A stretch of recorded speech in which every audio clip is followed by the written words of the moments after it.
Hello everyone. तो हम लोग भी करने जा रहे हैं प्रतियोगिता दर्पण जनवरी 2021 का नेशनल न्यूज़। ओके, राष्ट्रीय घटनाक्रम प्रतियोगिता दर्पण के जनवरी 2021 का राष्ट्रीय घटनाक्रम अभी हम लोग पढ़ने जा रहे हैं। ओके, तो इसमें पहला न्यूज़ था बिहार विधानसभा चुनाव से। तो बिहार विधानसभा चुनाव जो है 3 चरणों में हुआ और इन चुनावों में जो सरकार बनी वो सरकार बनी किसकी? एनडीए की। Okay, national democratic alliance. Okay, और ये एनडीए में जो 2 मेन बड़ी पार्टी है वो कौन कौन है? बीजेपी और जेडीयू।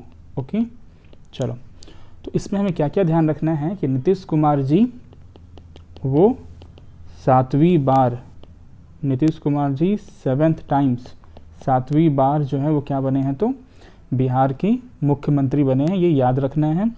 इसके अलावा हमें ध्यान ये रखना है कि बिहार विधानसभा में कुल 243 एमएलएज होते हैं।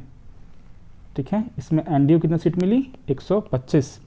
और जो अपोजिशन में जो थे, जो हैं अभी बेसिकली महागठबंधन को टोटल 110 सीट मिली और 8 सीटें जो हैं वो अन्य को प्राप्त हुई। ठीक है, तो इसमें आपको ये जरूर याद रखना है 243 वाला, 125 भी याद रख सकते हो। चलो, उसके बाद कुछ अन्य छोटी मोटी पार्टियां हैं, जैसे वीआईपी पार्टी। ओके, जो मुकेश सहनी जी के नेतृत्व में चल रही है। दूसरा हम पार्टी, हिंदुस्तान आवामी मोर्चा, जो पूर्व मुख्यमंत्री जीतन राम मांझी उनके नेतृत्व में चल रही है। इसके अलावा असदुद्दीन ओवैसी जी की पार्टी है AIMIM। ओके, इसने भी बिहार में इस बार अच्छा परफॉर्मेंस दिया है और इन्होंने भी 5 सीटें प्राप्त की हैं। ओके, इसके अलावा LJP जो बिहार की एक बड़ी पार्टियों में से एक थी, लेकिन इस बार जो है 1 सीट पे ही वो सिमट गई और सबसे बड़ी पार्टी के रूप में उभरी है राजद। ओके, राजद सबसे बड़ी पार्टी के रूप में उभरी है, इसको 75 सीट मिले हैं। लेकिन ये अपोजिशन पार्टी है और अभी जो है ये सरकार नहीं बना पाई और जो महागठबंधन है, महागठबंधन का नेतृत्व राजद ही कर रही है। ओके, अच्छा, दूसरी सबसे बड़ी पार्टी बीजेपी है जिसको 74 सीट मिले हैं। ओके, तो ये सब तो हुआ सिंपल डिस्कशन, लेकिन इसमें हमें याद क्या क्या रखने हैं? तो ये 7th टाइम्स मुख्यमंत्री बने हैं नीतीश कुमार जी, ये जरूर याद रखना है। 243 सीट हैं, 125 मिली हैं जो सरकार बनाई है इस बार एनडीए उनको। ये 3 चीज़ें ज़रूर याद रखनी हैं। और इसके अलावा जो 2 उप मुख्यमंत्री बने हैं उनका नाम भी ध्यान रखना बहुत ही ज़्यादा ज़रूरी है। तो पहले उप मुख्यमंत्री है श्री तारकिशोर प्रसाद जी। ओके, तारकिशोर प्रसाद जी ये उप मुख्यमंत्री बने हैं और दूसरे जो उप मुख्यमंत्री हैं वो हैं रेणु देवी जी। ओके, तो ये 2 उप मुख्यमंत्रियों का नाम भी आपको याद रखना है। तो इतना याद रखें, इस चुनाव से काफ़ी होगा। ओके, अच्छा, इसके अलावा कुछ और भी डेटा यहाँ पे दिया हुआ है कि 12 मतों से भी इस बार एक कृष्ण मुरारी शरण जी हैं जो जीते हैं। आरजेडी के उम्मीदवार, आपकी किताब में थोड़ा वो गड़बड़ लिख दिया हुआ है, एनडीए उम्मीदवार लिख दिए हुए हैं, लेकिन उन्होंने आरजेडी उम्मीदवार आत्री मुनि उर्फ शक्ति सिंह यादव को हराया था हिलसा की सीट से। ओके, तो 12 मतों से भी इस बार किसी ने चुनाव जीता है, ये भी ध्यान रख सकते हो। ओके, जिसको लेकर काफ़ी हंगामा भी हुआ कि इस बार चुनाव में कुछ हेरा फेरी हुई है, बट इस तरह कोई साक्ष्य सामने नहीं आया है। और इन सब के अलावा एक निर्दलीय उम्मीदवार हैं, जो एकमात्र निर्दलीय उम्मीदवार है जो इस बार जीत के आए हैं, जो सुमित कुमार हैं। ओके, तो सुमित कुमार एकमात्र निर्दलीय उम्मीदवार हैं जो इस बार जीत कर आए हैं। ओके, चकाई निर्वाचन क्षेत्र से।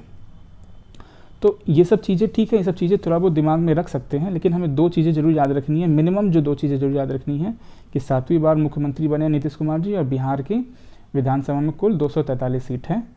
ये भी ध्यान रख सकते हो कि जो पार्टी सरकार बना पाई, जो गठबंधन सरकार बना पाई, जिनका अलायंस गवर्नमेंट बना पाया एनडीए, उन्हें टोटल 125 सीट मिली है। ओके, बाकी सब चीज़ें थोड़ा बहुत भी ध्यान में रहेगा, काम चलेगा। चलो, दूसरा न्यूज़ है कि अन्य राज्यों में भी उपचुनाव हुए और इन अन्य राज्यों के उपचुनाव में भी भाजपा का दबदबा बना रहा। तो किन किन राज्यों में उपचुनाव हुए? तो मध्य प्रदेश में हुआ उपचुनाव, MP, इसके अलावा उत्तर प्रदेश, यूपी में उपचुनाव हुआ, गुजरात में उपचुनाव हुआ। ओके, तो इन उपचुनाव में भी क्या देखा गया कि भाजपा का ही दबदबा रहा। इससे ज़्यादा इस पर ध्यान रखने की या इसमें याद रखने की ज़रूरत नहीं है। मध्य प्रदेश के बारे में स्पेशल ये है कि मध्य प्रदेश में पहले कमलनाथ सरकार थी, फिर अभी शिवराज सिंह चौहान जो बीजेपी की सरकार है अभी वो है। तो इस उपचुनाव में इनकी जीत के बाद, यानी बीजेपी की जीत के बाद शिवराज सिंह चौहान की जो सरकार है उस सरकार को बहुत ज़्यादा ही बल मिल गया। ओके, तो मध्य प्रदेश के बारे में बस ये खास बात है जो अवेयरनेस के पॉइंट ऑफ व्यू से ध्यान रखना है। ओके, चलो हम लोग चलते हैं तीसरे न्यूज़ पे। राज्यसभा का चुनाव भी हुआ इस बार। तो राज्यसभा का चुनाव हुआ, ये पूरे 11 सीटों के लिए चुनाव हुआ राज्यसभा का। इन 11 सीटों में से अधिकतर बीजेपी की ही प्रत्याशी उनको सीट में उन्हें जो है विजय मिली। तो 9 बीजेपी के प्रत्याशी थे जिन्हें, यानी भाजपा के प्रत्याशी थे जिनको जो है विजय मिली। और इसके बाद जो है राज्यसभा में बीजेपी या एनडीए कह लो, ओके, उनकी संख्या काफ़ी तेज़ी से बढ़ गई है, लेकिन अभी भी उन्हें राज्यसभा में बहुमत की प्राप्ति नहीं हुई है। ये ध्यान रखने वाली बात है। राज्यसभा में अभी भी एनडीए के पास पूर्ण बहुमत नहीं है। लोकसभा में तो प्रचंड बहुमत है, लेकिन राज्यसभा में अभी भी पूर्ण बहुमत नहीं है। राज्यसभा में अभी टोटल 245 के आसपास लोग हैं वहाँ पर, तो इसमें पूर्ण बहुमत आप समझ सकते हो 123 के आसपास हो तो होगा। ओके, तो बीजेपी अभी शायद 93 पे अभी है। ओके, तो पूर्ण बहुमत से अभी अच्छी खासी दूरी है। ओके, चलो इसके अलावा हमें ये ध्यान रखना है कि राज्यसभा में 6 साल के लिए किसी का भी चयन होता है। तो अभी जो लोग चुने गए हैं वो अगले 6 साल के लिए राज्यसभा में रहेंगे। ओके, और जो लोग चुने गए हैं उनमें एक फेमस नाम है श्री हरदीप सिंह पुरी का। तो ये ध्यान रख सकते हो क्योंकि ये केंद्रीय मंत्री हैं। ओके, राज्यसभा से ये केंद्रीय मंत्री हैं, तो इनका नाम ध्यान रख सकते हो। इनका भी समय पूरा हो चुका था, तो ये भी अभी चुने गए हैं। ओके, लेकिन ध्यान रखना है एनडीए के पास अभी भी बहुमत नहीं है राज्यसभा में। राज्यसभा के चुनाव में 11 में से 9 सीट मिलने के बाद भी। ओके, चलो अगला न्यूज़ है हमारा, कई राज्यों द्वारा सीबीआई को प्रदत्त सामान्य सहमति वापस। देखो सीबीआई जो है उसकी स्थापना कैसे हुई थी ये समझना बहुत ज़रूरी है। तो सीबीआई की स्थापना 1946 में एक एक्ट के द्वारा हुई थी। उस एक्ट का नाम है Delhi special police establishment act. तो DSPE act, Delhi special police establishment act 1946 के तहत सीबीआई की स्थापना हुई। ओके, इस एक्ट के तहत सीबीआई को बहुत सारे पावर्स दिए गए जांच करने का। इस एक्ट का जो सेक्शन 3 है, उस सेक्शन 3 में सीबीआई को पावर दिया गया कि यूटीज़ में, यानी कि यूनियन टेरिटरीज़, ओके, केंद्र शासित प्रदेशों में सीबीआई के पास अनब्रिडल्ड पावर है। कहने का अर्थ क्या हुआ, बेलगाम पावर है कि वहाँ पर वो जांच कर सकती है। लेकिन स्टेट्स में जो इसका आर्टिकल 6 है, सेक्शन 6 कहो, सेक्शन 6 है, उसमें ये कहा गया कि स्टेट्स को सहमति देनी पड़ेगी, यानी कि सीबीआई को स्टेट से सहमति लेनी पड़ेगी किसी भी केस में वहाँ पे जांच करने के लिए या कोई भी केस दर्ज करने के लिए। दोनों चीज़ ध्यान रखना, किसी केस का जांच करने के लिए या किसी केस को दर्ज करने के लिए सीबीआई को राज्यों से परमिशन लेनी पड़ेगी। ओके, ये ऐसा इस एक्ट में लिखा हुआ है। अब क्या है कि राज्यों जो है, ये राज्य जो ये परमिशन देते हैं, ये परमिशन 2 तरह से दे सकते हैं। एक तरीका क्या है कि केस बाय केस परमिशन दे, कि इस केस में आइए जांच कीजिए लेकिन बाकी केस में नहीं। एक तरीका है कि जनरल कंसेंट दे दे। कंसेंट मतलब क्या हो गया, सहमति। ओके, यही है तुम्हारा सामान्य सहमति, जनरल कंसेंट। 2 तरीका राज्यों के पास, केस बाय केस कंसेंट देने का, परमिशन देने का, और एक जनरल कंसेंट। जनरल कंसेंट मतलब क्या हो, ठीक है, किसी भी केस में, यानी कि अब केस बाय केस सहमति लेने की जरूरत नहीं पड़ती सीबीआई को। तो ऐसे लगभग सारे राज्यों ने, कुछ राज्यों को छोड़कर, जैसे त्रिपुरा, मिजोरम, जो छोटे मोटे राज्य हैं जहाँ पे कुछ ऐसा केसेस वगैरह होता नहीं है, और ऐसे भी त्रिपुरा, मिजोरम में सीबीआई का बहुत कुछ खास काम नहीं है, तो लगभग सारे राज्यों ने जनरल कंसेंट सीबीआई को दे रखा था। लेकिन हाल फिलहाल में एक ट्रेंड देखा जा रहा है कि बहुत सारे राज्य जो है सीबीआई से अपना ये जनरल कंसेंट है वो वापस ले रहे हैं। ओके, कारण क्या है कि उन राज्य सरकारों का ऐसा मानना है कि केंद्र में जो सरकार है वो सीबीआई का उन राज्य सरकारों के खिलाफ गलत इस्तेमाल कर रही है। बेसिकली क्या है, केंद्र में एनडीए की सरकार है और जिन राज्यों ने जनरल कंसेंट वापस लिया है वहाँ पर अपोजिशन जो पार्टी है केंद्र में उनकी सरकारें हैं, जैसे कांग्रेस या दूसरी जो भी पार्टीज़ हैं उनकी सरकारें हैं। ओके, तो ये कुछ पॉलिटिकल इशू भी है और इन सब के अलावा कुछ फैक्ट भी हो सकते हैं, वो बात की बात है, उस पर हमारा भी यहाँ पे चर्चा की आवश्यकता नहीं है। लेकिन हमें ये समझना होगा कि जनरल कंसेंट होता क्या है। तो हम समझ गए कि स्टेट्स सामान्य रूप से सहमति दे देती हैं सीबीआई को किसी भी केस में आकर वो जांच कर सकती है अगर वो केस उसको दिया गया है तो। ओके, लेकिन अब बहुत से स्टेट्स ने जनरल कंसेंट वापस ले लिया है। इनमें से कौन कौन से स्टेट हैं ये? तो ये स्टेट हैं आंध्र प्रदेश, पश्चिम बंगाल, राजस्थान, महाराष्ट्र, छत्तीसगढ़, केरल, झारखंड, पंजाब। ओके, तो ये सारे ऐसे स्टेट हैं जिन्होंने अभी तक इस वापस ले लिया। वैसे कुल 9 स्टेट हो चुके हैं, टोटल 9 स्टेट्स जनरल कंसेंट वापस ले चुके हैं सीबीआई से। ओके, अच्छा, इसका अर्थ क्या हुआ? जनरल कंसेंट वापस लेने से क्या सीबीआई अब उन केसेस की जांच नहीं कर पाएगी जो जांच पहले से कर रही थी? तो ऐसा कुछ नहीं है। जो भी केसेस सीबीआई को पहले से मिले हुए हैं, ओके, तो जो भी सीबीआई के पास पहले से केस हैं उसकी वो जांच किसी भी राज्य में कर पाएंगे, इसमें कोई समस्या नहीं है, पहली बात।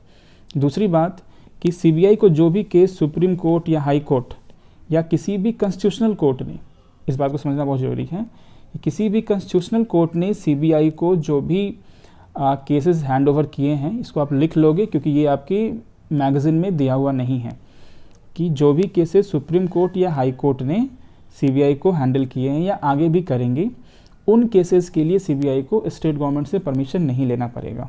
ओके, तो अभी भी सुप्रीम कोर्ट या हाई कोर्ट कोई भी केस किसी भी राज्य में जांच करने के लिए सीबीआई को दे सकती है, उस राज्य का परमिशन हो या ना हो वो मैटर नहीं करता। ओके, इसके अलावा ये भी ध्यान रखना है कि अभी भी राज्यों के पास केस बाय केस सीबीआई को परमिशन देने का या कंसेंट देने का अधिकार है, यानी उन्होंने जनरल कंसेंट खत्म किया है।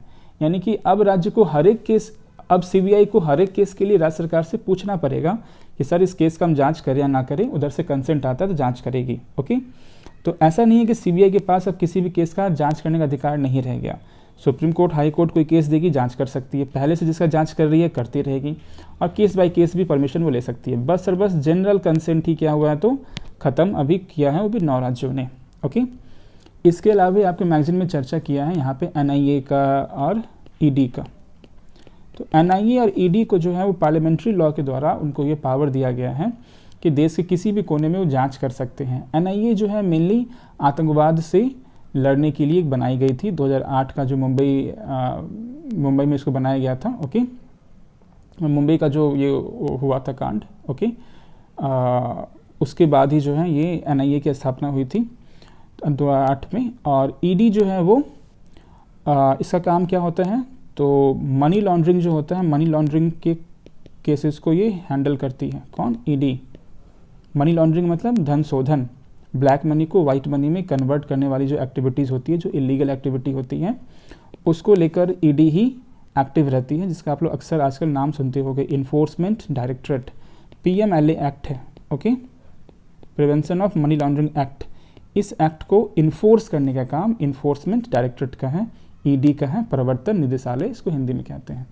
ओके, तो इन दोनों के पास पूरे देश में कहीं भी कोई भी केस का जांच करने का अधिकार है, राज्यों से सहमति नहीं लेनी पड़ती है।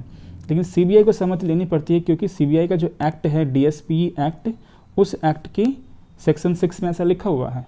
इसलिए बहुत सारे जो विशेषज्ञ हैं वो कह रहे हैं कि केंद्र सरकार को इसके सेक्शन 6 में चेंज कर देना चाहिए। अगर सेक्शन 6 चेंज हो जाएगा तो फिर सीबीआई को राज्यों से परमिशन नहीं लेना पड़ेगा, फिर राज्यों के हाथ में नहीं रहेगा कि जनरल कंसेंट वापस ले चाहे ना ले, या राज्य उनको सीबीआई को कंसेंट दे या ना दे, वो सब चीज़ राज्यों से छीन जाएगा अगर सेक्शन 6 में परिवर्तन कर दिया जाए तो आने वाले समय में हो सकता है कि ऐसा परिवर्तन कर दिया जाए। ओके, ताकि सीबीआई को अपने काम करने में कोई भी परेशानी ना हो। ओके, चलो, तो इसमें आपको, इस न्यूज़ में आपको याद क्या क्या रखना है? तो इसमें तो याद ऐसे बहुत कुछ रखना है, लेकिन फिर भी ध्यान रखोगे कि सीबीआई की स्थापना इस एक्ट के तहत हुई और ये 9 स्टेट्स का नाम याद रखना ज़रूरी नहीं है, यहाँ पे आपको बस ध्यान रखना है बहुत सारे स्टेट्स वापस ले रहे हैं। ओके, तो ये सब चीज़ हम ध्यान रख सकते हैं। और ये भी ध्यान रख सकते हैं ये कॉन्स्टिट्यूशनल कोर्ट अगर कुछ भी कैसा कहती है सीबीआई को जांच करने के लिए, तो उसमें राज्य सरकार की परमिशन नहीं चाहिए होती है। राज्य सरकार अभी भी केस बाय केस परमिशन दे सकती है, और जो भी केसेस सुप्रीम सीबीआई पहले से जांच कर रही है उसमें भी कोई बाधा नहीं आने वाली है।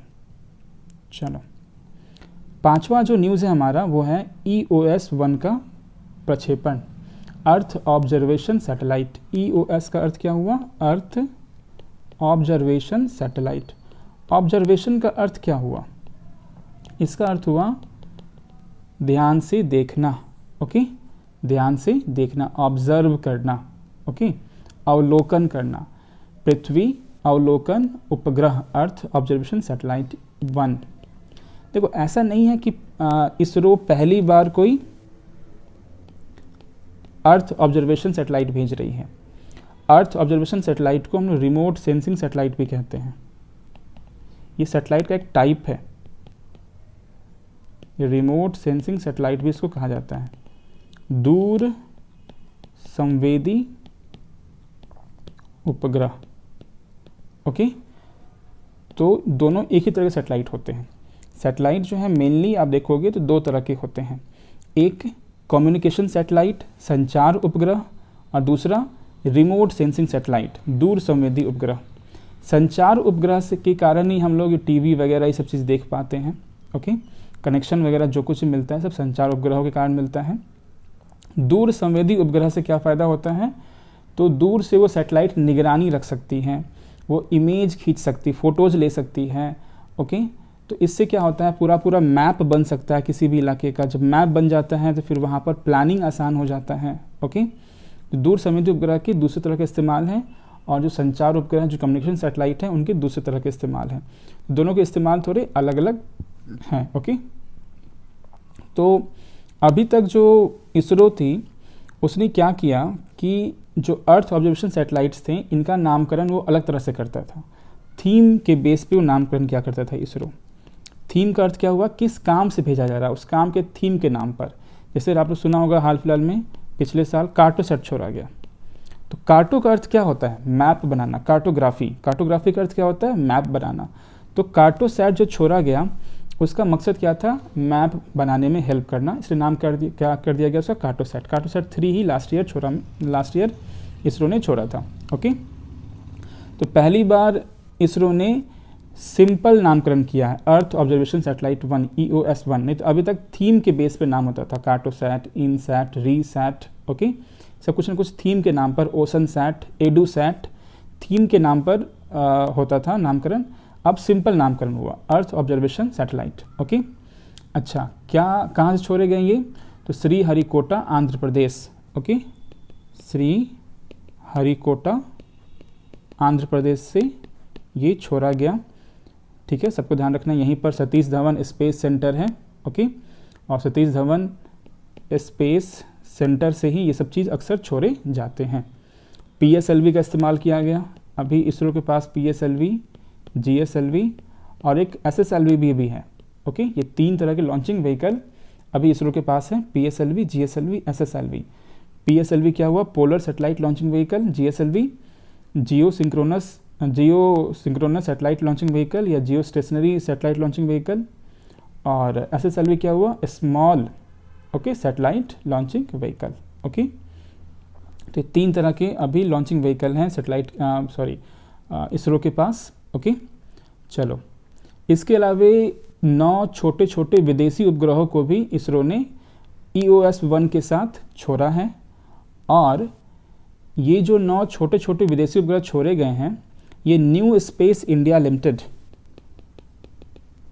New space India limited, okay, NSIL के अनुबंधों के तहत छोड़े गए हैं। अब सवाल है कि NSIL क्या है? तो NSIL इसरो का कमर्शियल विंग है। ठीक है, ये क्या है? इसरो का कमर्शियल विंग है।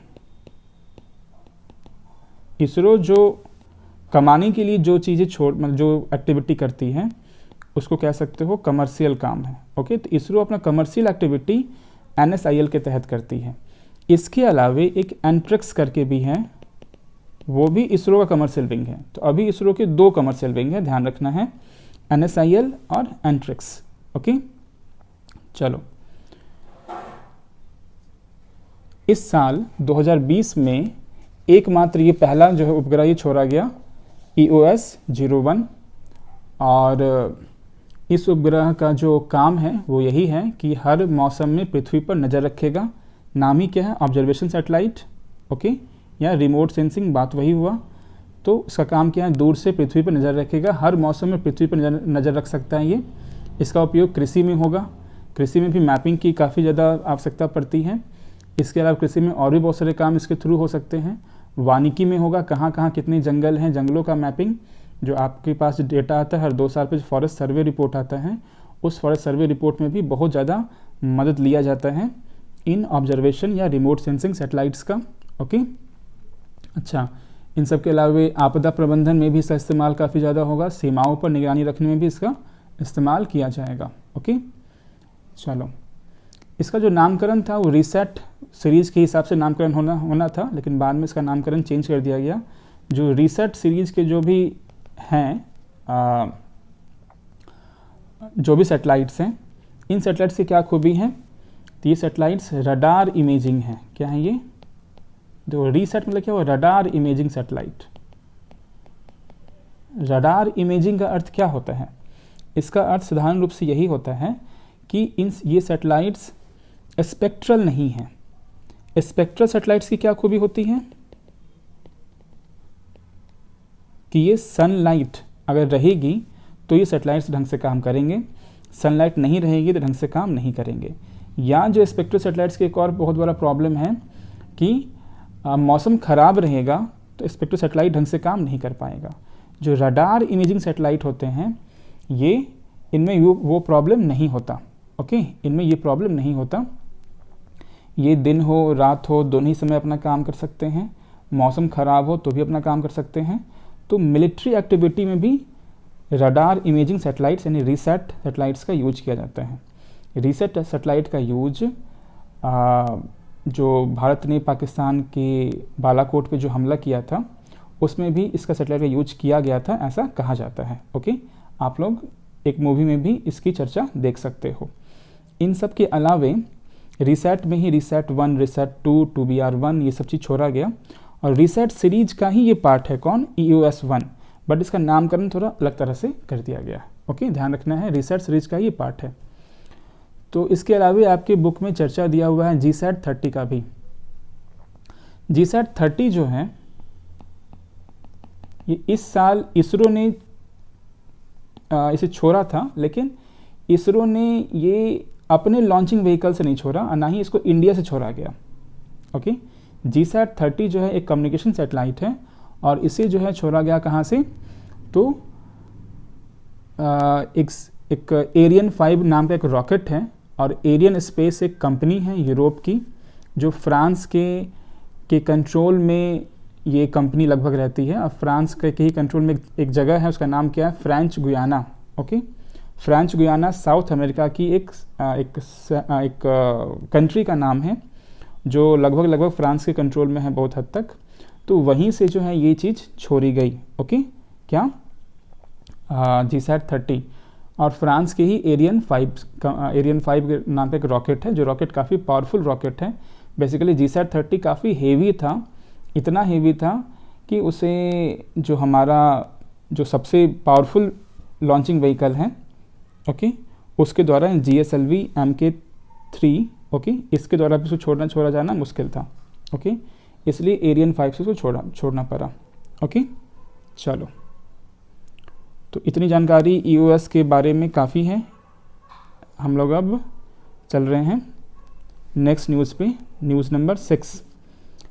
अगला न्यूज़ जो है पिनाका और QRSAM से रिलेटेड है। देखो, न्यूज़ बस ये है कि जो QRSAM है, जिसका फुल फॉर्म होता है quick reaction surface to air missile, quick reaction surface to air missile.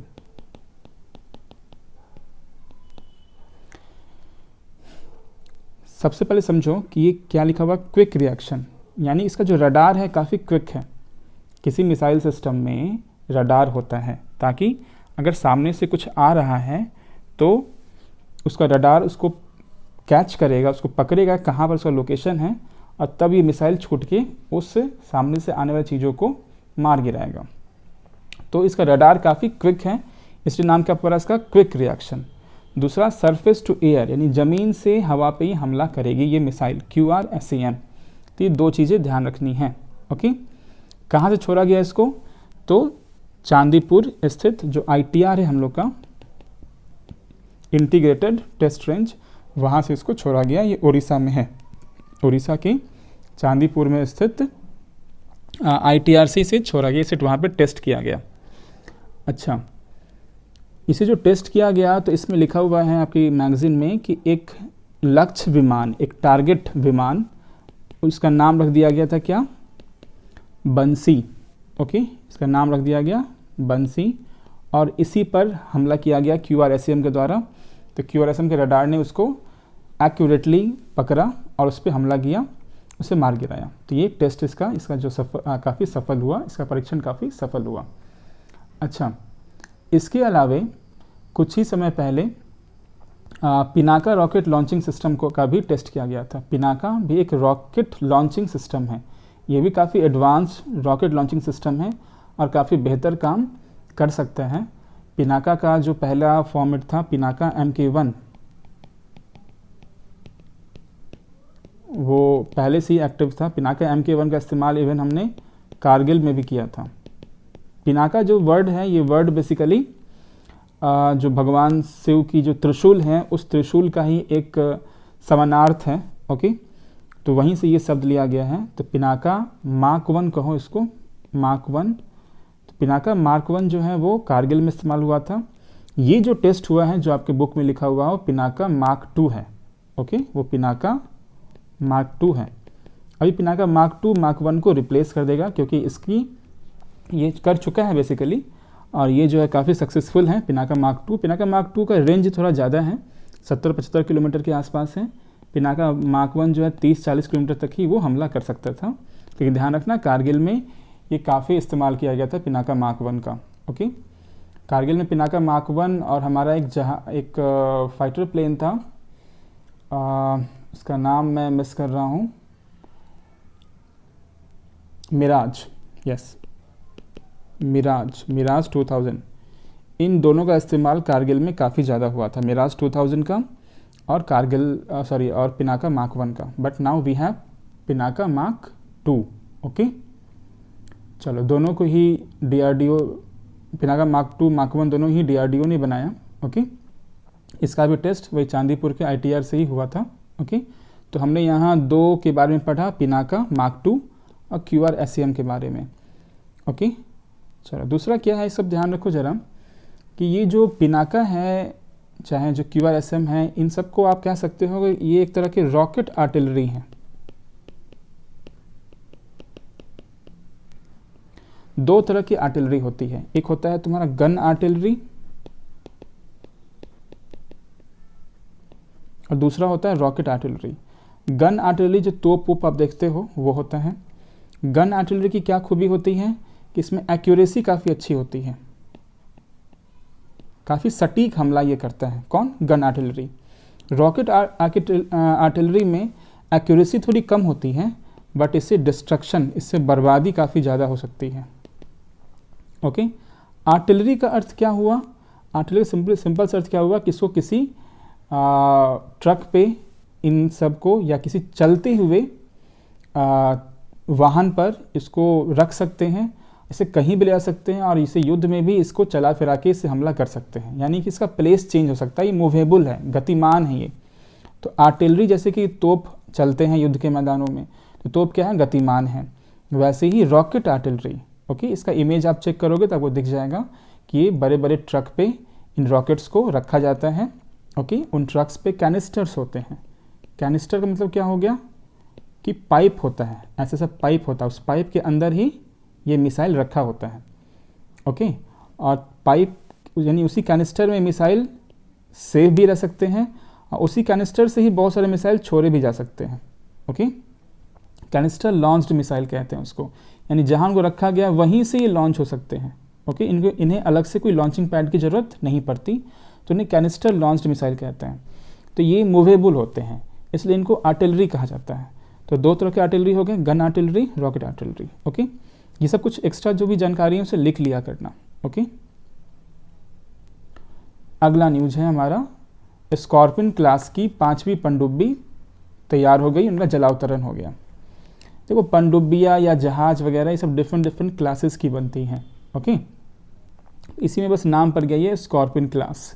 Okay, तो स्कॉर्पियन क्लास की जो पनडुब्बी है, ओके, इसकी 6 पनडुब्बी टोटल बननी है और इसमें से 5वीं पनडुब्बी जो है वो बन के तैयार हो गई और उसे जो है Mazagon dock ship builders MDL, okay, इन्होंने बनाया। ये थोड़ा हल्का नाम ध्यान रख सकते हो और इसका जो नाम है वो नाम है वागीर। तो स्कॉर्पियन क्लास की 5वीं पनडुब्बी का नाम क्या है? वागीर। बनाया किसने इसे?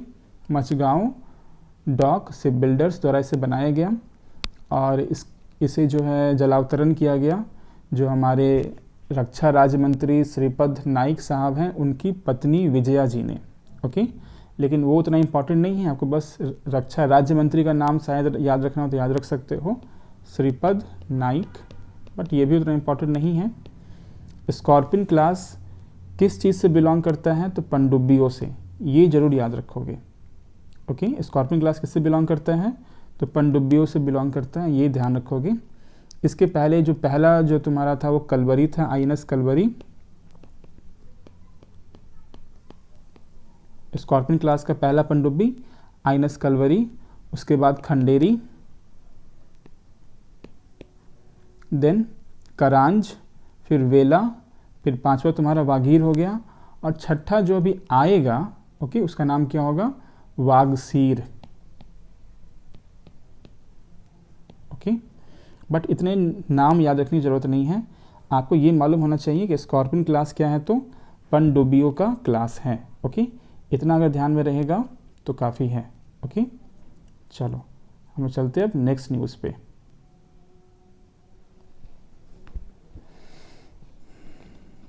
ये भी ध्यान रख सकते हो कि स्कॉर्पियन क्लास की पनडुब्बियाँ जो होती हैं वो डीजल इलेक्ट्रिक अटैक वाली सिस्टम होती हैं और इसको पहले फ्रांस की सहायता से डेवलप किया जा रहा था।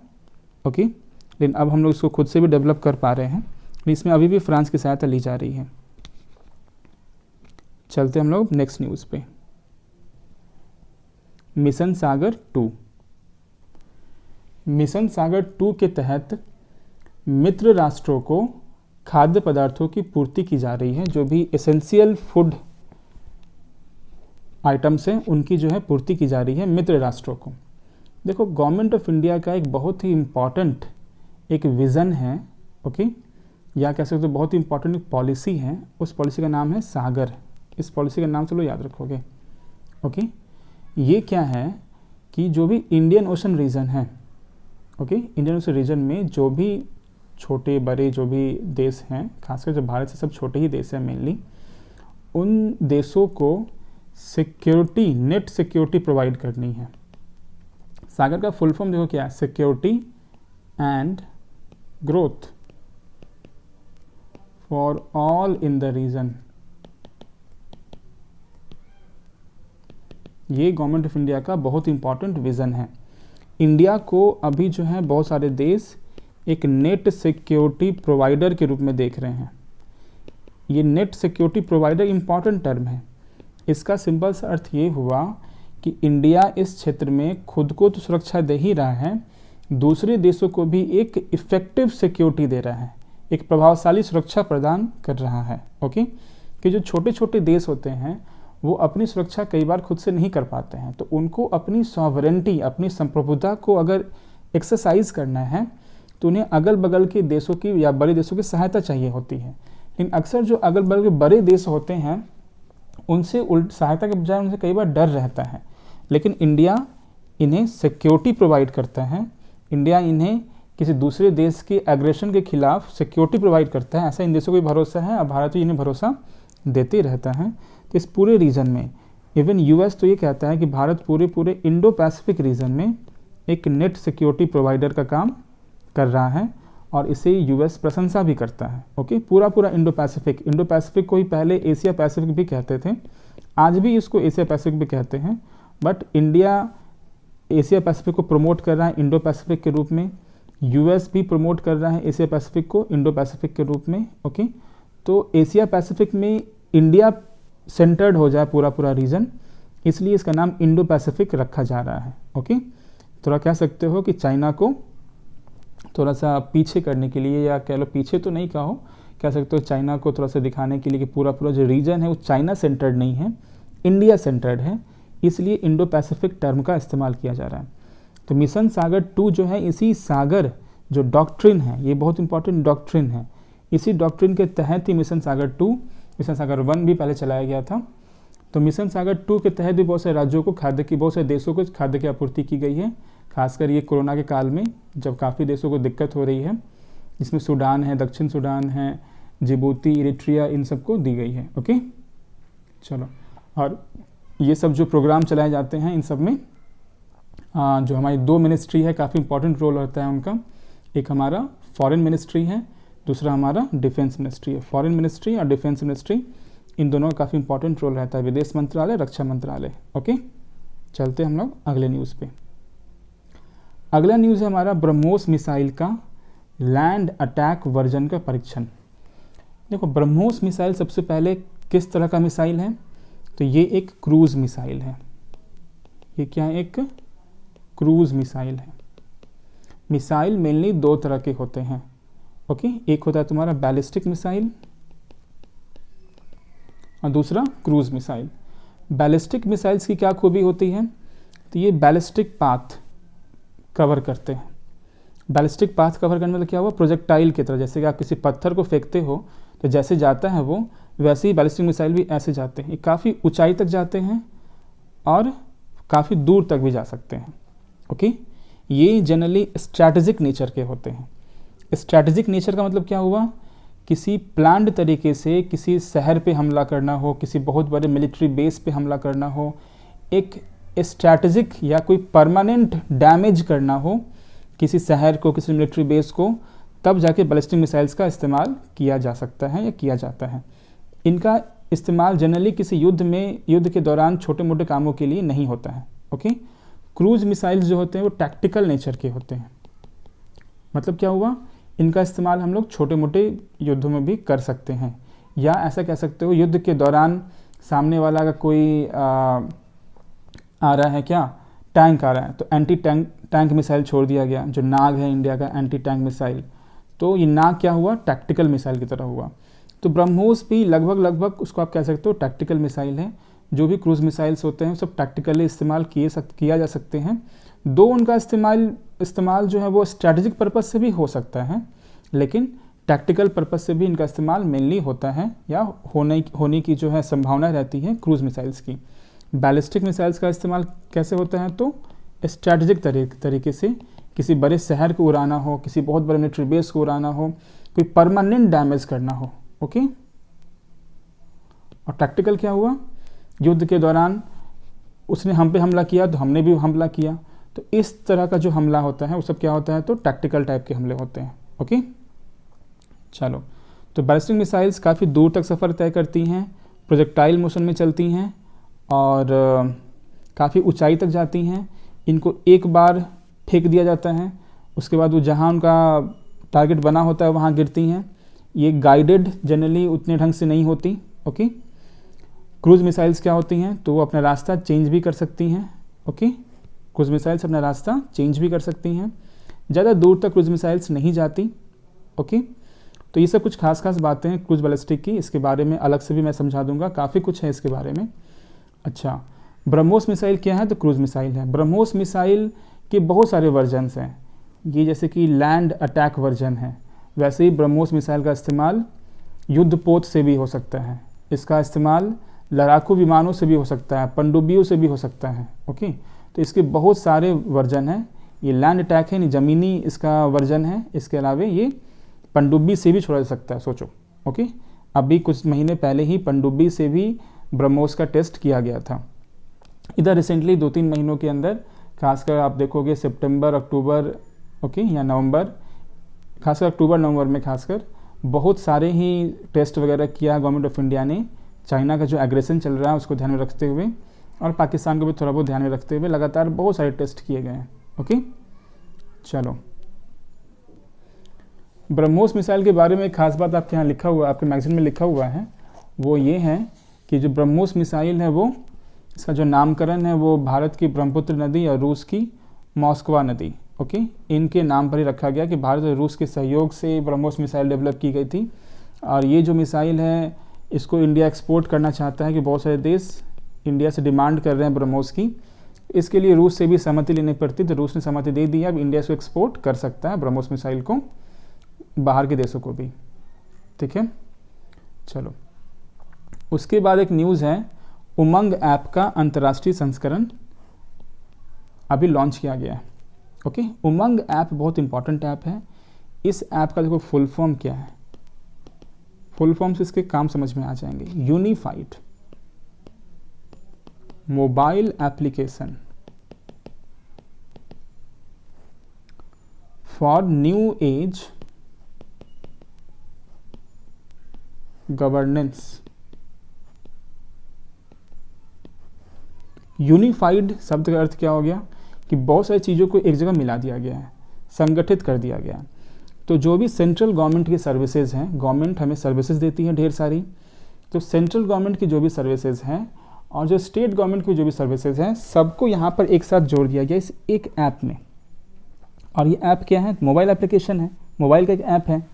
न्यू एज गवर्नेंस, ओके, नए युग में प्रशासन कैसे होना चाहिए, शासन कैसे होना चाहिए, वो बता रहा है कौन, उमंग ऐप। एक ऐप के थ्रू, एक मोबाइल ऐप के थ्रू आप स्टेट गवर्नमेंट हो चाहे सेंट्रल गवर्नमेंट हो, सबकी सर्विसेज को एक्सेस कर सकते हो, को इस्तेमाल कर सकते हो, उन सर्विसेज का आप उपयोग कर सकते हो, ओके, एक ऐप के थ्रू। तो ये अपने आप में काफ़ी खास बात है। तो इस ऐप के थ्रू जो सर्विसेज मिलेंगी वो सर्विसेज कॉमन सेंटर सर्विसेज के थ्रू मिलेंगी। कॉमन सेंटर सर्विसेज जो आपकी मैगजीन में दिया हुआ 3.75 लाख कॉमन सर्विसेज सेंटर को इसके साथ जोड़ दिया गया है, इस ऐप के द्वारा जोड़ दिया गया है, ओके। तो ये चीज़ ध्यान रखना है। और इसका अभी न्यूज़ में यही है कि इसका एक अंतर्राष्ट्रीय संस्करण भी विकसित किया गया और इसका अंतर्राष्ट्रीय संस्करण अभी लॉन्च कर दिया गया है। और इससे फ़ायदा क्या होगा कि जो भी बच्चे इंडिया से बाहर पढ़ने जाते हैं उनको भी गवर्नमेंट ऑफ इंडिया से या अपने स्टेट गवर्नमेंट से कुछ सर्विस लेनी होगी तो वो सर्विस ले सकते हैं, क्योंकि इसका अंतर्राष्ट्रीय संस्करण पहले नहीं था तो उनको दिक्कत होती थी। इसके अलावा यहाँ से जो भी बाहर लोग काम करने जाते हैं वो भी उमंग ऐप के थ्रू भारत सरकार से, राज्य सरकारों से मदद ले सकते हैं। अब चूँकि क्या है कि इसमें बहुत सारे गवर्नमेंट को एक साथ जोड़ दिया गया है, चाहे स्टेट गवर्नमेंट के बहुत सारे एजेंसीज हो, चाहे सेंट्रल गवर्नमेंट के बहुत सारे एजेंसीज हो, डिपार्टमेंट्स हो, सेक्शंस हो, सबके साथ जोड़ दिया गया है। तो ये अपने आप में काफ़ी भारी ऐप हो जाता है। इन कुछ इसके प्रमुख साझेदार हैं, उनका नाम दिया हुआ है, जैसे EPFO, ESIC। दो ये सब नाम आपको याद रखने की ज़रूरत नहीं है, या SSC है, शिक्षा मंत्रालय है, कृषि मंत्रालय, सब नाम लिखा हुआ है। ये सब नाम याद रखने की ज़रूरत नहीं है, लेकिन आप समझ सकते हो कैसे सारे डिपार्टमेंट्स को, सारे ही एजेंसीज़ को इस एक ऐप में जोड़ा गया है, उन सभी के सर्विसेज को। यानी सभी के सभी डिपार्टमेंट्स, एजेंसीज आपस में कोऑर्डिनेट कर रहे होंगे तभी ये ऐप बन पाया, ओके। तो अपने आप में काफ़ी खास बात है, क्योंकि अभी तक देखा क्या जा रहा था कि गवर्नमेंट ऑफ इंडिया में चाहे स्टेट गवर्नमेंट्स में जो एजेंसीज है, डिफरेंट डिफरेंट डिपार्टमेंट्स है, डिफरेंट में काफ़ी अच्छा तालमेल नहीं रहता है। लेकिन इस सरकार में एक खास बात ये चीज़ देखी गई है कि इनके बीच तालमेल बनाया गया है, ओके। तो उमंग ऐप सचमुच में न्यू एज गवर्नेंस का एक बहुत ही बड़ा द्योतक है, सिग्नल है, ओके, पहचान है। अगला न्यूज़ है हमारा आत्मनिर्भर भारत 3.0, ओके। देखो, आत्मनिर्भर भारत के 1 पहला आया, फिर 2.0 आया, इसमें बहुत बड़ा अमाउंट दिया गया, फिर 3.0 है ये, ओके। तो अभी तक जो है इस 3.0 में जो देखा गया कि 2.65 लाख करोड़ का पैकेज है। तो टोटल जो पैकेज अभी तक गवर्नमेंट ने दिया है कोरोना काल में, जो हमारी इकॉनमी रिसेशन में जा चुकी है, तो जब भी कोई इकॉनमी मंदी में जाती है, ओके, ऐसे इसको टेक्निकल रिसेशन कहा जा रहा है, लेकिन फिर भी जब भी कोई इकॉनमी क्या होती है तो मंदी में जाती है, तो मंदी से उसको बाहर निकालने के लिए क्या करना होता है, मार्केट में डिमांड बढ़ाने होते हैं। तो डिमांड बढ़ाने के लिए क्या करना होता है, मार्केट में मनी सप्लाई को बढ़ाना होता है, लोगों के पास पैसा भेजना होता है। जब लोग के पास पैसा पहुंचेगा तभी क्या होगा, लोग खर्च करेंगे। लेकिन ऐसे आत्मनिर्भर भारत का जो मेन फोकस है वो सप्लाई साइड पर है, डिमांड साइड पे ज़्यादा नहीं है। सप्लाई साइड पे फोकस होने का मतलब क्या हुआ कि ये मैन्युफैक्चरर्स को, जो लोग बिजनेस कर रहे हैं उनको, जो लोग सर्विस दे रहे हैं उनको, ओके, चाहे छोटे लेवल पे हो, चाहे बड़े लेवल पे हो, चाहे मीडियम लेवल पे हो, उनको सरकार क्रेडिट प्रोवाइड कर रही है ज़्यादा से ज़्यादा, यानी लोन प्रोवाइड कर रही है ज़्यादा से ज़्यादा, ओके। यहाँ सरकार सीधे सीधे डिमांड बढ़ाने के लिए फ्रीबीज नहीं दे रही। फ्रीबीज मतलब क्या हुआ, मुफ्त का पैसा नहीं दे रही। लोग के पास यूँ ही सब्सिडी के नाम पर बहुत सारा पैसा दे दिया। ऐसे सब्सिडी का भी प्रावधान है आत्मनिर्भर भारत में, लेकिन बहुत बड़ा अमाउंट नहीं है। जैसे आत्मनिर्भर भारत आप देखोगे कि ये टोटल अभी तक ये हो चुका है 29.87 लाख करोड़, करीब 30 लाख करोड़ का टोटल ये अमाउंट हो चुका है, जो हमारे जीडीपी का 15% है। बट इसका बहुत छोटा अमाउंट सब्सिडी या फ्रीबीज या इस सब के रूप में दिए जा रहे हैं।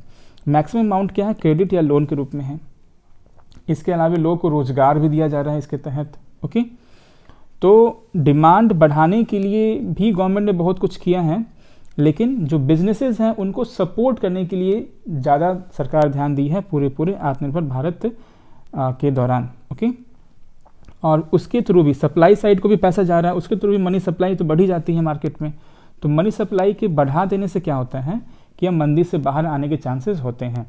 ऐसे डिमांड बढ़ा दो तो सबसे ज़्यादा तेज़ से रिकवरी होती है मंदी की। लेकिन सरकार ने इस पूरे कोरोना काल का इस्तेमाल बहुत सारे सुधारों में किया है। सरकार को ये मालूम है कोरोना काल तो ये आर्टिफिशियली तरह से एक मंदी आई हुई है, मंदी परमानेंट रहने वाली है नहीं, इकॉनमी खुद ब खुद को रिकवर करेगी ही करेगी। लेकिन सरकार ने इस संकट का इस्तेमाल क्या किया है, इकोनॉमिक रिफॉर्म्स लाने में किए हैं। सप्लाई साइड में ढेर सारे रिफॉर्म्स लाए गए हैं। अभी हम लोग देख रहे हैं एग्रीकल्चर भी सप्लाई साइड का बहुत इंपॉर्टेंट। सप्लाई साइड में क्या हुआ, जहाँ प्रोडक्शन होता है उसको सप्लाई साइड कहते हैं, और जहाँ कंजम्पशन होता है उसको डिमांड साइड कहते हैं इकोनॉमी की भाषा में। सप्लाई साइड में क्या हुआ, जैसे एग्रीकल्चर सप्लाई साइड है, इंडस्ट्री सप्लाई साइड है, ओके, वैसे ही सर्विस सेक्टर भी सप्लाई साइड है। तो इधर बहुत सारा रिफॉर्म किया सरकार ने, जैसे इंडस्ट्री में लेबर रिफॉर्म्स हुए हैं, एग्रीकल्चर में एग्रीकल्चर लॉ में रिफॉर्म्स हुए हैं। इन रिफॉर्म्स को लेकर अभी इतना हंगामा भी हो रहा है, ओके। तो ये सारी चीज़ें हैं। तो इसमें क्या क्या है इस 3.0 के पैकेज में, पहला है तुम्हारा इसमें कि आत्मनिर्भर भारत रोजगार योजना। पहला क्या है, आत्मनिर्भर भारत रोजगार योजना। तो इस योजना के तहत सरकार ने क्या किया कि स्पेशल ईपीएफ सब्सिडी दी है। स्पेशल ईपीएफ सब्सिडी, विशेष ईपीएफ सब्सिडी, इसके दौरान सरकार, इस योजना के दौरान सरकार 2 साल के लिए दे रही है। क्या अर्थ हुआ ईपीएफ सब्सिडी का, तो जो भी ऐसी कंपनीज़ हैं, प्रतिष्ठान हैं जो ईपीएफ में रजिस्टर्ड हैं और वो अपने लोगों को ईपीएफ देती है, अपने जो एम्प्लॉयज़ को ईपीएफ देती है, तो होता क्या है ईपीएफ में जो कंपनीज़ होती हैं उन्हें भी कुछ अमाउंट अपनी तरफ से कंट्रीब्यूट करना होता है। तो सरकार उसमें कुछ सब्सिडी दे रही है, बस इतना समझना है, ज़्यादा डीप इसमें जाने की ज़रूरत नहीं है, और ये 2 साल तक देगी, ओके। दूसरा क्या है कि जो छोटे छोटे लोन लेने वाले लोग हैं, जो सूक्ष्म लघु मध्यम उपक्रम हैं, जो कंपनियां हैं, जो फैक्ट्रीज़ हैं, जो लोग मुद्रा लोन, छोटे मोटे लोन लेते हैं, ओके, इन लोगों को जो है आपातकालीन क्रेडिट लाइन गारंटी योजना है। यानी क्या हुआ, तो credit line guarantee scheme, okay, मतलब इनको जो है क्रेडिट सप्लाई दी जाएगी, इनको थोड़ा बहुत लोन दे दिया जाएगा, ओके, इस योजना के तहत। बस इतना समझना है, ओके, वो भी इमरजेंसी लेवल पे, ओके, बस ये समझना। जिन्होंने लोन ले रखा है उनको लोन देने की बात है, ध्यान रखना ये।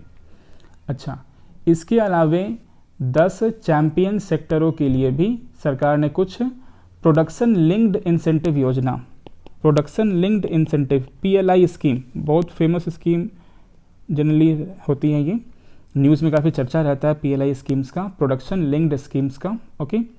तो जो प्रोडक्शन लिंक्ड स्कीम्स हैं इनके बारे में बस ये ध्यान रखना है कि आप जितना प्रोडक्शन करोगे सरकार आपको उतना ही कुछ कैश बेनिफिट दे देगी। ओके, आप जितना प्रोडक्शन करोगे सरकार आपको उतना कैश बेनिफिट देगी। इसका फ़ायदा क्या होता है कि आप प्रोडक्शन करोगे तो आप लोगों को एम्प्लॉय करोगे, नौकरियां दोगे, तो नौकरियां दोगे तो फिर हम लोग मंदी से बाहर आ पाएंगे। तो आपको प्रोडक्शन बढ़ाने के लिए ही सरकार ये PLI स्कीम लाई हुई है। इसके बाद तुम्हारा प्रधानमंत्री आवास योजना अर्बन, ओके, इसको भी सरकार प्रमोट कर रही है। इसके लिए कुछ अलग से कुछ 18,000 करोड़ रुपए दिए गए हैं, इतना ही ध्यान रखना है। इसके अलावा construction sector, okay, construction sector और इंफ्रास्ट्रक्चर सेक्टर,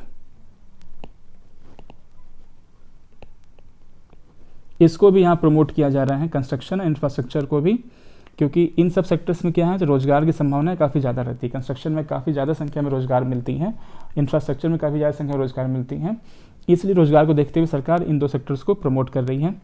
इसके अलावा जो घर खरीदने वाले होते हैं या घरों को डेवलप करने वाले जो रियल एस्टेट के एजेंसीज होते हैं, उनको कुछ इनकम टैक्स में छूट दी गई है। और इन सब के अलावा एक और लास्ट है इसमें कि जो डेप्ट प्लेटफॉर्म है NIIF के, NIIF, national infrastructure investment fund, infrastructure में इन्वेस्टमेंट करने के लिए गवर्नमेंट ऑफ इंडिया ने एक फ़ंड बनाया था कुछ सालों पहले, और इसी फंड में सरकार ने 6,000 करोड़ का, ओके, इक्विटी इन्वेस्टमेंट किया है। अभी इतना ज़्यादा सोचने की जरूरत नहीं है, बस समझो NIIF में इंफ्रास्ट्रक्चर में सरकार पैसा बढ़ा रही है, बस इतना समझो। ओके, NIIF के बारे में अलग से समझा दूंगा, क्योंकि NIIF एक अलग से एक कंप्लीट टॉपिक ही है। इंफ्रास्ट्रक्चर की फंडिंग गवर्नमेंट कैसे कर रही है वगैरह वगैरह, इस पर अलग से समझना काफ़ी ज़रूरी है। एक और न्यूज़ है जो छूट रहा था, वो न्यूज़ ये है कि हमारा एक आर्टिफिशियल इंटेलिजेंस सुपर कंप्यूटर है, AI बेस्ड एक हमारा सुपर कंप्यूटर है, उसका नाम है परम सिद्धि। जनरली हम लोग सारे कंप्यूटर का नाम परम से ही नामकरण करते हैं। ओके, तो ये जो परम सिद्धि है, ये दुनिया की 500 non distributed super computer systems में से इसका रैंक आया है 63rd। तो इसमें समझना पड़ेगा कि 63rd रैंक किन के बीच आया है, तो दुनिया के 500 नॉन डिस्ट्रीब्यूटेड कंप्यूटर सिस्टम में से। नॉन डिस्ट्रीब्यूटेड सुपर कंप्यूटर्स क्या होते हैं? तो सुपर कंप्यूटर्स को आप कह सकते हो एक डिस्ट्रीब्यूटेड भी होते हैं, एक नॉन डिस्ट्रीब्यूटेड भी होते हैं। डिस्ट्रीब्यूटेड कंप्यूटिंग में क्या होती है कि कंप्यूटर एक ही जगह रखा नहीं होता है। ओके, ढेर सारे छोटे छोटे कंप्यूटर्स बहुत जगह रखे होते हैं और उन सबको नेटवर्किंग के द्वारा जोड़ दिया जाता है। नेटवर्किंग के द्वारा छोटे छोटे बहुत सारे कंप्यूटर्स को आपस में जोड़ दिया जाता है। ओके, तो अपने आप उस सुपर कंप्यूटर की तरह काम करता है। तो ये डिस्ट्रीब्यूटेड कंप्यूटिंग होती है, यानी उसके अलग अलग कंपोनेंट्स अलग अलग जगह हैं, सबको जो है जोड़ दिया गया है किस चीज़ के थ्रू, नेटवर्किंग के थ्रू, और ये एक सिंगल कोहेरेंट कंप्यूटर की तरह काम करता है। ठीक है, ये ध्यान रखना है। लेकिन इसमें ऐसा नहीं समझ लेना कि इसमें से किसी एक जगह कोई कंप्यूटर ख़राब होगा तो पूरा सिस्टम ख़राब हो जाएगा, ऐसा नहीं है। ये काम करता है सिंगल कंप्यूटर की तरह जो डिस्ट्रीब्यूटेड होता है, लेकिन ये जब फेल होता है तो कोई एक फेल होगा तो बाकी पे असर नहीं पड़ेगा, यानी कि इंडिपेंडेंटली ये फेल होते हैं, स्वतंत्र तरीके से फेल होते हैं। ओके, किसी एक के फेल होने का असर दूसरों पे नहीं पड़ जाएगा, यानी काम करेंगे सिंगल यूनिट की तरह लेकिन फेल होंगे अलग अलग। ओके, ये चीज़ ध्यान रखना है। चलो, लेकिन सुपर कंप्यूटर में कौन सा 500 नॉन डिस्ट्रीब्यूटेड, यानी डिस्ट्रीब्यूटेड वाला सिस्टम नहीं, 500 नॉन डिस्ट्रीब्यूटेड सुपर कंप्यूटर में से परम सिद्धि 63rd रैंक पर है। ओके, तो ये रैंकिंग याद रखना बहुत ज़्यादा जरूरी नहीं है। यहाँ आपको ये ध्यान रखना होगा कि इंडिया अभी भी सुपर कंप्यूटर्स के मामले में दुनिया के बाकी देशों से बहुत ही ज़्यादा पीछे हैं, लेकिन फिर भी हमारे सुपर कंप्यूटर्स अभी इस रैंक में आ रहे हैं, तो इसका अर्थ हुआ कि हम अब कुछ बेहतर कर रहे हैं। ओके, भारत सरकार ने सुपर कंप्यूटर्स को डेवलप करने के लिए एक नेशनल सुपर कंप्यूटर मिशन चला रखा है। ओके, और ये जो मिशन है या जो भी सुपर कंप्यूटर्स डेवलप किए जा रहे हैं मेनली क्या है, तो CDAC। ओके, CDAC के द्वारा ये सब डेवलप किया जा रहा है। इसका फुल फॉर्म क्या है, centre for development of advanced computing.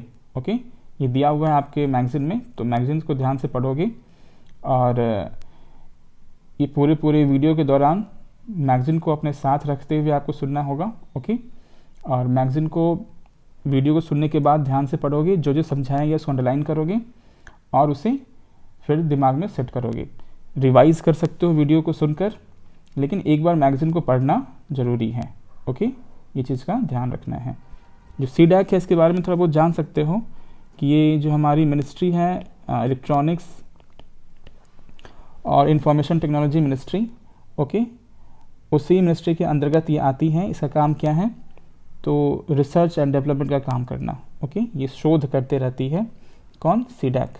तो बहुत इंपॉर्टेंट एजेंसी है CDAC, इसके बारे में सब लोग थोड़ा ध्यान रखोगे। बहुत प्रीमियर बेहतर एजेंसी मानी जाती है गवर्नमेंट ऑफ इंडिया की IT इलेक्ट्रॉनिक्स इस सब के फील्ड में। ओके, सुपर कंप्यूटर्स को डेवलप करती है कौन? CDAC ही। मिशन कौन सा? National super computer mission. तो हम लोग अब अगले वीडियो में देखेंगे जो भी अंतर्राष्ट्रीय घटनाक्रम है उसके बारे में। Okay, thank you.